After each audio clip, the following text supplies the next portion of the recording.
നമ്മുടെ ഇന്നത്തെ വീഡിയോ എന്ന് പറയുന്നത് വളരെ ഇമ്പോർട്ടന്റ് ഒരു വീഡിയോ ആണ്. നിങ്ങളുടെ വീട്ടിലൊക്കെ വാഷിംഗ് മെഷീൻ ഒക്കെ യൂസ് ചെയ്യുന്നവരാണെങ്കിൽ എന്തായാലും ഈ വീഡിയോ കണ്ടിരിക്കണം. ഗൈസ് അപ്പോൾ എന്റെ വീട്ടിലത്തെ വാഷിംഗ് മെഷീൻ മാറ്റിയിട്ട് ഏകദേശം ഒരു 3 മാസമായി. ഗൈസ് അപ്പോൾ ഈ കാണുന്നതാണ് എന്റെ വീട്ടിലത്തെ വാഷിംഗ് മെഷീൻ എന്ന് പറയുന്നത്.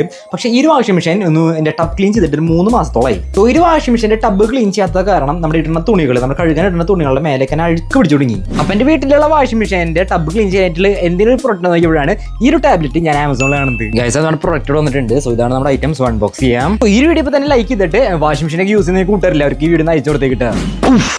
അതുപോലെ നിങ്ങൾ യൂസ് ചെയ്യുന്ന വാഷിംഗ് മെഷീന്റെ ബ്രാൻഡിന്റെ പേര് കമന്റ് അടിച്ചോളൂട്ടോ. ഗൈസ് അപ്പോൾ ഈ കാണുന്നതാണ് നമ്മുടെ ഐറ്റം എന്ന് പറയുന്നത്. സോ നമ്മുടെ വാഷിംഗ് മെഷീൻ്റെ ഉള്ളിൽ ഇട്ടിട്ട് നമുക്ക് നോക്കി നോക്കാം.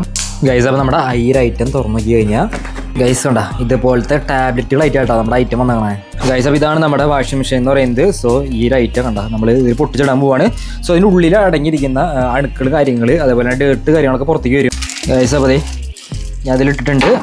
അതിനുശേഷം നമ്മുടെ വാഷിംഗ് മെഷീൻ ഓണാക്കി കൊടുക്കണം. ഗൈസ് അപ്പോൾ നമ്മുടെ ഐറ്റം ഇവിടെ വർക്കിംഗ് ആണ്. സോ ഒരു 99 മിനിറ്റ് കഴിഞ്ഞിട്ട് നമുക്ക് വരാട്ടോ. ഗൈസ് അപ്പോൾ നമുക്ക് കാണാൻ പറ്റും ഇതിൻ്റെ ഉള്ളിൽ ഇങ്ങനെ അഴുക്കുകൾ ഇങ്ങനെ പുറത്തേക്ക് തന്നെ കാണാനുണ്ട്. ഗൈസ് അപ്പോൾ നമ്മുടെ വാഷിംഗ് മെഷീനൊക്കെ അടിപൊളി ക്ലീൻ ആവുന്നുണ്ട്. സോ ആ ഒരു പ്രൊഡക്റ്റിന്റെ ലിങ്ക് എൻ്റെ പ്രൊട്ടയിൽ ഞാൻ കൊടുത്തിട്ടുണ്ട്.